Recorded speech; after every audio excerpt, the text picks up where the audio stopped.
গত 24 ঘন্টায় কত মিলিমিটার বৃষ্টিপাত রেকর্ড করা হয়? গত 24 ঘন্টায় আমরা 75 মিলিমিটার বৃষ্টিপাত রেকর্ড করেছি গতকালকে দুপুর 12টা থেকে আজকে দুপুর 12টা পর্যন্ত। এবং এইটা হচ্ছে ভারী বৃষ্টিপাত। আর আগামী আরও 4-5 দিন এরকম থেমে থেমে কোনো সময় বৃষ্টি, কোনো সময় এরকম বৃষ্টি থাকবে। তবে যদি বাংলাদেশের পুরোপুরি দেখা যায় যে গতকালকে বৃষ্টিপাত বেশি হয়েছে খুলনা ডিভিশনে।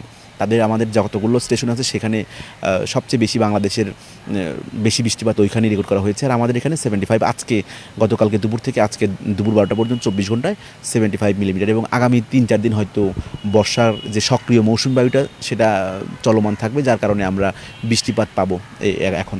কক্সবাজারে যে একটানা বৃষ্টি হচ্ছে তার মধ্যে পাহাড়ধসের যারা বসবাস করছেন পাহাড়ধসের ঝুঁকিতে রয়েছেন, এবং সাগরের পানির উচ্চতা বেড়েছে কিনা, উপকূলের মানুষ এবং পাহাড়ের মানুষের জন্য কোনো করণীয় আছে কিনা? জুন, জুলাই, অগাস্ট, সেপ্টেম্বর এই 4 মাস হচ্ছে আবহাওয়ার ভাষায় বর্ষাকাল। এই বছরে যেমন 5-6 দিন আগেই কিন্তু আমাদের বর্ষাকাল শুরু হয়েছে। 25-26 মেতেই আসলে যে বাতাস, বর্ষাকালের বাতাস, মৌসুমি বায়ুটা আমাদের বাংলাদেশে প্রবেশ করেছে। এবং এই মে মাসের 28, 29, 30 তারিখের দিকে একটা গভীর নিম্নচাপের মাধ্যমে এই এই বছরের বর্ষাকালটা শুরু হয়েছে। এবং বর্ষাকালের সময় দেখা যায় যে মৌসুমী বায়ু কোনো সময় থাকে সক্রিয়, কোনো সময় মাঝারি মানের সক্রিয়, কোনো সময় কম সক্রিয়। যখন বেশি সক্রিয় হয় তখন বাতাস বেশি হয়, এই বাতাসটা আসলে মেঘকে নিয়ে আসে। দেখা যায় টানা 4-5 দিন একটা স্পেল থাকে।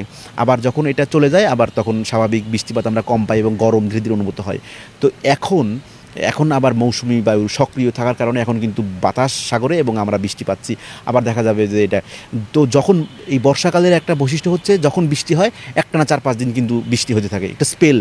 তো এই সময় আসলে ভারী বৃষ্টিপাত হয়। আমাদের পক্ষ থেকে সতর্কবার্তা দেওয়া থাকে, আমাদের পক্ষ থেকে সাগরের মাছ ধরা নৌকা কিংবা তাদের জন্য সতর্কবার্তা দেওয়া থাকে। তো ভারী বৃষ্টিপাত কিংবা অতি ভারী বৃষ্টিপাত হলে যেটা হয়, পাহাড় ধস হয়, পাহাড়ি এলাকায় ভূমিধস হয়। সেটার কারণে জানমালের ক্ষতি হতে পারে, যারা ওইখানে বসবাস করে তাদের ক্ষতি হতে পারে। এই জন্য আমরা যখন পূর্বাভাসটা দিই, সতর্কবার্তা দিই যে ভারী থেকে অতি ভারী বৃষ্টিপাত, তখন আমরা আসলে সকল দপ্তরকে, মিডিয়াকে আমরা জানাই আমাদের সাধ্যমতো যতগুলো আমাদের চ্যানেল আছে, এবং সাথে সাথে আমাদের জেলা প্রশাসক স্যার কিংবা যতগুলো উইং আছে সবার মাধ্যমে প্রচার করে দিই। সেক্ষেত্রে পাহাড়ে বসবাসরত মানুষদেরকে জানাই, কারণ এখানে ভূমিধসের আশঙ্কা থাকে এবং প্রাণহানি ঘটে। তো এইটা আমাদের একটা বড় চ্যালেঞ্জ। আর ভারী বৃষ্টিপাত হলে আমাদের এই কক্সবাজার বিশেষ করে বিভিন্ন নিম্ন এলাকা যেগুলোতে সুয়ারেজ ব্যবস্থা ভালো না, যেগুলোতে আমাদের পানির ড্রেনেজ ব্যবস্থা যেটা ভালো না, সেখানে জলাবদ্ধতা হয়, সেটা আমাদের এই ভারী বৃষ্টিপাতের সময় হয়। তো এইগুলো আসলে বর্ষাকাল শুরু হওয়ার আগে কিংবা নিয়মিত মেইনটেনেন্স করলে, যেগুলো প্রাতিষ্ঠানিক কাজ যেগুলো আছে এগুলো করলে হয়তো আমরা এই বিষয় থেকে রেহাই পাবো। আর এইটা হচ্ছে করণীয়, একটা প্রাতিষ্ঠানিক করণীয়, একটা ব্যক্তিগত মানুষের করণীয়, যে ভারী বৃষ্টিপাত হলে আপনি কী করবেন।